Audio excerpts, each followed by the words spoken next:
Prince residential senior secondary school की online क्लासों में आप सभी का स्वागत है। मैं आर के शर्मा, व्यवसाय अध्ययन का अध्यापक, कक्षा 11वीं वाणिज्य वर्ग में। आपका जो टॉपिक चल रहा है वो चल रहा है सामाजिक उत्तरदायित्व के पक्ष में तर्क कौन कौन से हैं उनके बारे में अपन चर्चा करेंगे। तो देखिए, पहला है उत्तरदायित्व अस्तित्व और विकास के लिए औचित्य है। अस्तित्व और विकास के लिए औचित्य है। व्यवसाय का अस्तित्व वस्तुओं और सेवाओं को मानव जाति की संतुष्टि के लिए उपलब्ध कराने पर निर्भर करता है, जबकि व्यवसायिक क्रियाओं द्वारा लाभ कमाना भी एक महत्वपूर्ण औचित्य माना जाता है। तो व्यवसाय क्यों करते हैं भाई? लाभ कमाने के लिए। व्यवसाय का मेन उद्देश्य क्या होता है? लाभ कमाना, इसलिए महत्वपूर्ण औचित्य माना जाता है। वह मनुष्य को प्रदान की गई सेवाओं का परिणाम भी समझना चाहिए। वास्तव में व्यवसाय की उन्नति और विकास तभी संभव है जब समाज को वस्तुएं और सेवाएं लगातार उपलब्ध रहें, जब ही उसका विकास हो सकता है। अतः एक व्यवसायिक इकाई द्वारा सामाजिक उत्तरदायित्व की अभिधारणा ही उसके अस्तित्व और विकास के लिए औचित्य प्रदान करती है। तो ये पहला पॉइंट हो गया, ठीक है। उत्तरदायित्व प्रदान करने का पहला पॉइंट क्या हो गया? सामाजिक उत्तरदायित्व के पक्ष में पहला तर्क क्या हो गया? अस्तित्व और विकास के लिए औचित्य। सामाजिक उत्तरदायित्व के पक्ष में तर्क है, ठीक है। हमें सामाजिक उत्तरदायित्व की आवश्यकता क्यों है? तो पक्ष में तर्क है पहला क्या है? अस्तित्व और विकास के लिए जरूरी है, ठीक है। दूसरा क्या है? फर्म का दीर्घकालीन हित। तो देखिए, एक फर्म दीर्घकालीन तक अधिकतम लाभ तभी कमा सकती है जब उसका जो है सर्वोच्च लक्ष्य समाज सेवा करना हो, और यदि समाज के बहुत से लोग इसमें कर्मचारी है, उपभोक्ता है,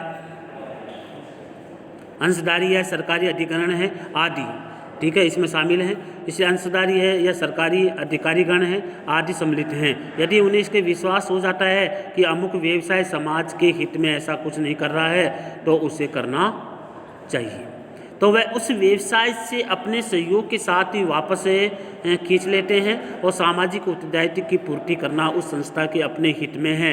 यदि कोई फर्म सामाजिक लक्ष्य की प्राप्ति में सहायता करती है तो जनता की धारणा भी उसके पक्ष में होनी चाहिए। तो जनता की धारणा किसके पक्ष में होनी चाहिए? उन्हीं के पक्ष में होनी चाहिए। तो इसमें देखिए, सरकारी विनिमय से बचाव कैसे किया जाना चाहिए। तो देखिए, व्यवसाय के दृष्टिकोण से सरकारी विनिमय का पालन वांछित है, क्योंकि स्वतंत्रता को सीमित करते हैं। अतः माना जाता है कि व्यवसाय वर्ग स्वेच्छा से होना चाहिए। किससे होना चाहिए? स्वेच्छा से सामाजिक उत्तरदायित्व को ग्रहण करके सरकारी विनिमय की समस्या से बच सकते हैं। स्वेच्छा का तात्पर्य जानते हो ना? स्वयं की इच्छा के अनुसार। तथा इसे नए कानून की आवश्यकता है। नए कानून की आवश्यकता है तो कमी करने में सहायता कर सकते हैं। इसके बाद देखिए, परम दीर्घकालीन हित होना चाहिए। दूसरा इसका जो है वो क्या है? सरकारी विनिमय में बचाव किया जाना चाहिए। तीसरा पॉइंट समझ गए ना? इसमें क्या है? तीसरा पॉइंट है सरकारी विनिमय से बचाव। व्यवसायिक के दृष्टिकोण से सरकारी विनिमय का पालन वांछित है। विनिमय जानते हो ना? आदान प्रदान करना क्या है? वांछनीय है। वांछनीय यानी अनिवार्य है, क्योंकि वे स्वतंत्रता को सीमित करते हैं। अतः माना जाता है कि व्यवसायी वर्ग स्वेच्छा से जो है अपना काम सही ढंग से नहीं कर पाते हैं। तो चौथा पॉइंट क्या है आपका? समाज का रखरखाव। यहाँ यह तर्क दिया जाता है कानून हर परिस्थिति के लिए बनाए जा सकते हैं, और व्यक्ति जो ये सोचता है कि उन्हें सब कुछ व्यवसाय में से मिल रहा है तो वास्तव में मिलना चाहिए, और वह दूसरे असामाजिक गतिविधियों का आश्रय ले सकते हैं जो निश्चित रूप से सरकारी कानून में नहीं आती।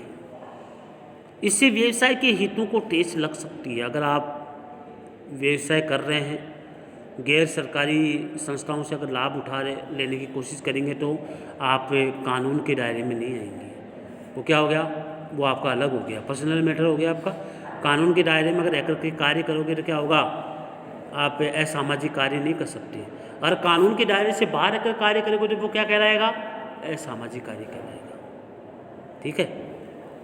अतः यह अत्यंत आवश्यक है कि व्यवसाय संगठित सामाजिक उत्तरदायित्व की ओर जागरूक हो और उसे ग्रहण करें। आप समाज को ध्यान में रखकर ही कार्य करें। अगर आप समाज को ध्यान में रखकर ही अगर आप अपना व्यवसाय करोगे तो आप सफलता ज़रूर पाओगे। अगर समाज को ध्यान में रख के कार्य नहीं करोगे तो आप कभी भी, आपकी कंपनी, आपकी जो संस्था है वो क्या हो सकती है, बंद हो सकती है। ठीक है, तो मेन उद्देश्य किसका है? अरे व्यवसाय करने का मेन उद्देश्य क्या है? लाभ कमाना। और लाभ कैसे कमाओगे? समाज का हित देख करके, समाज का ध्यान रख करके तो लाभ कमा सकते हो।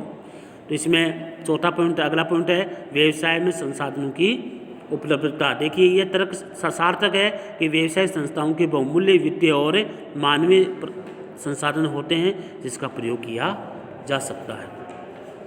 तो देखिए इससे पहले अपन पढ़ेंगे निगमित सामाजिक उत्तरदायित्व किसे कहते हैं। आया ना अपने पास है, निगमित सामाजिक उत्तरदायित्व किसे कहते हैं, इसके बारे में अपन पढ़ेंगे। देखिए क्या है।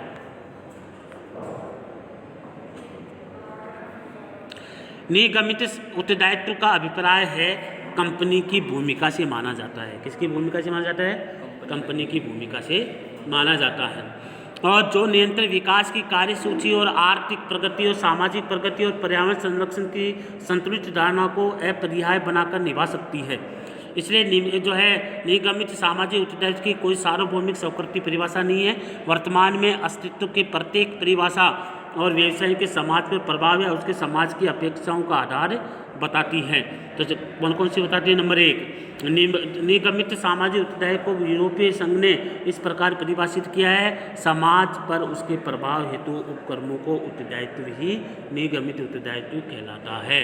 निगमित सामाजिक उत्तरदायित्व किसे कहते हैं? कि समाज के जो है प्रभाव हेतु उपक्रम का उत्तरदायित्व होता है कि समाज के ऊपर प्रभाव डाला जाए। ठीक है।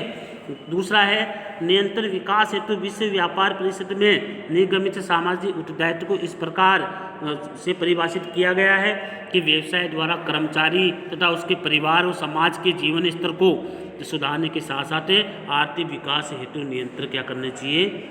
वचनबद्धता होनी चाहिए। उसके बाद संयुक्त राष्ट्र औद्योगिक के विकास संगठन से परिभाषित किया है कि निगमित सामाजिक उत्तरदायित्व एक प्रबंध अवधारणा है। क्या है? प्रबंध अवधारणा है जिसके द्वारा कंपनियां सामाजिक और पर्यावरणीय सरोकारों को जो है व्यवसाय प्रचलन जो है एकीकृत करती है तथा उसके हितधारकों से बातचीत करती है। और निगमित जो है निगमित सामाजिक उत्तरदायित्व ऐसे माध्यम से रूप में सामान्य से समझा जाता है जिसके द्वारा कंपनी आर्थिक पर्यावरणीय और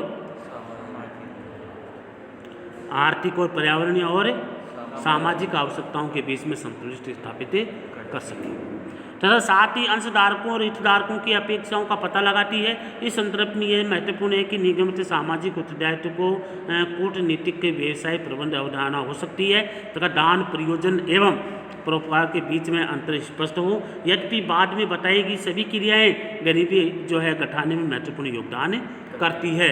तो सामाजिक उत्तरदायित्व की अवधारणा स्पष्ट इससे आगे है।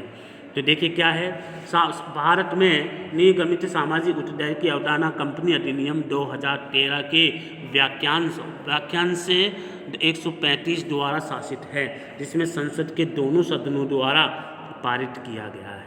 ठीक है। और 23 अगस्त 2013 को भारत के राष्ट्रपति की सहमति प्राप्त हुई। तो कानून बनाया गया है निगमित सामाजिक उत्तरदायित्व की अवधारणा का जो कानून बनाया गया है वो कब बनाया गया है? अधिनियम 2013 के 135 ठीक है द्वारा इसको शासित किया गया है। लागू कब हुआ? 23 अगस्त 2013 को भारत के राष्ट्रपति द्वारा स्वीकृति दी गई या सहमति दी गई। ठीक है। अधिनियम के दिए गए निगमित जो है गमित सामाजिक उत्तरदायित्व के प्रावधान में उन कंपनी पर लागू होते हैं जिनका वार्षिक टर्नओवर कितना होता है? 10,000 करोड़ रुपये अधिक हो अथवा शुद्ध मूल्य कितना हो? 500 करोड़ रुपये या अधिक हो या शुद्ध लाभ कितना हो? 5 करोड़ रुपये हो या अधिक हो। उसके ऊपर ये नियम लागू होते हैं। ठीक है। टर्नओवर कितना होना चाहिए? 10,000 करोड़। लाभ कितना होना चाहिए? 5 करोड़। जब जाकर के ये नियम उस पर लागू होते हैं। इसमें देखिए क्या क्या है। पहला नियम, तो पहला नियम देखिए क्या है। नए नियमों में जो है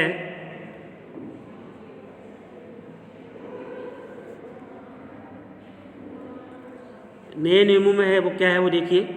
नए नियमों में जो वित्तीय वर्ष 2014-15 में लागू है उसके अनुसार कंपनियों के लिए आवश्यक है कि वह अपने मंडल सदस्यों को एक CSR समिति बनाएं। CSR को जानते हो किसे बोलते हैं?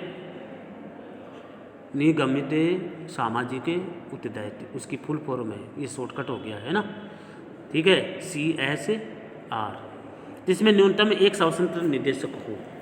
नंबर 2, अधिनियम कंपनियों को प्रोत्साहित करता है कि पिछले 3 वर्षों से अपने औसत शुद्ध लाभ का 2% निगमित सामाजिक उत्तरदायित्व पर व्यय करें। ठीक है, कितना प्रतिशत? 2%। तीसरा है, निगमित सामाजिक उत्तरदायित्व के अंतर्गत की जाने वाली सांकेतिक क्रियाएं अधिनियम की अधिसूची में 7 पे दी गई है और केवल भारत में की जाने वाली निगमित सामाजिक उत्तरदायित्व क्रियाएं ही मान्य होंगी। कहाँ की जाने वाली? भारत में सामाजिक उत्तरदायित्व क्रियाएं ही मान्य होंगी और ऐसी क्रियाएं जो केवल कर्मचारी तथा उसके परिवारों के लिए की गई हों, निगमित सामाजिक उत्तरदायित्व के अंतर्गत योग्य नहीं होगी। जो परिवार के द्वारा की जाती है ना, उसको इसमें शामिल नहीं करवाया जाएगा। तो इस आपके लेसन में सामाजिक उत्तरदायित्व के पक्ष में तर्क आपको करवाए हैं और 5 तर्कों के बारे में चर्चाएं अपन कर चुके हैं। आगे और भी जो तर्क हैं उनके बारे में चर्चा अपने आने वाली क्लास में करेंगे। जब तक के लिए जय हिंद।